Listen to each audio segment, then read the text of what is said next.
course, all eyes on President Donald Trump as he gears up to depart on his first foreign trip as commander-in-chief tomorrow. President Trump will visit Saudi Arabia, Israel, Belgium, and Italy during his 8-day trip. President Trump's departure comes at a crucial time as concerns mount surrounding his agenda.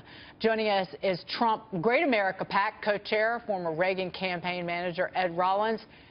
What do you expect from this trip, Ed? This should be an extraordinary trip, and obviously it's something the president needs desperately.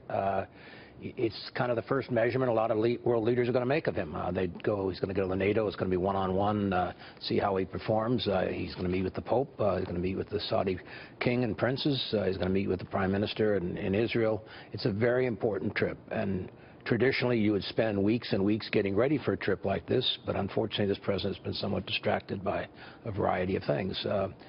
He's on a world stage in which he's not the only person. I mean, there's other people who are going to be there at the NATO conference, certainly, and I think to a certain extent, you know, if he stumbles on this stage, and I'm not predicting he is, you know, it's going to be scrutinized worldwide. I think the reality here is he just needs to go and conduct himself on the agenda of the trip and not get distracted by the stuff that he's left behind. Yesterday, President Trump, in the commencement address that he gave at the Coast Guard Academy, he said no politician in history has been treated worse or more unfairly. And again, and even his supporters blame the media, blame the fake news. But what do you say? Well, I've been around the game for 50 years. I know, that's why we have you here, other than we love you dearly. I've worked for 4 presidents, and I teach a course in the American presidency, which I have at Hofstra for the last 10 years. No president likes their press, you know, and to say this is the worst start of any president, I think Lincoln can make an argument. Certainly Ronald Reagan was shot by this point in time, and you don't get to control the elements that you may want. The media has a job to do. It's not your job. They're not going to do your PR. But at the end of the day, you've got to move forward through all of that confusion and what have you. Is he being beat up pretty good by the press? You bet he is. Any president is going to do that that's new and unknown. But I think the key thing here is he just needs to move on, have his own agenda. You know, a lot of it's his own inexperienced staff and his own inexperience, and I think that's part of it. With the appointment of the special counsel, Robert Mueller, can the White House move on? Does it give him some breathing room, at least? No. I'm a big fan of Robert Mueller. He was a fabulous FBI director. He's the second longest serving in history. He was appointed to a 10-year term and asked to stay on beyond that. He stands up to presidents. He will do an honest job.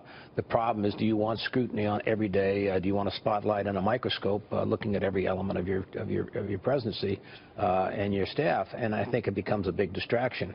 What the president has to do, and having started in the Watergate era of President Nixon's administration, you know, you need to compartmentalize this. You need to bring a brand new team in here to basically deal with all the legal stuff. You can't have the counsel of the White House, who is overwhelmed by all the stuff going on now, you try to do this too. You bring in your own team, you bring in your own media people, your own communications, your strategy. This is crisis management 101, and he desperately needs to take this very seriously. And do you know if they're having discussions to do that at all? I have no idea. Okay. I only know what I read in the press and what I hear in the rumor mill, but I think at the end of the day, they need to take this very seriously. And this all came about.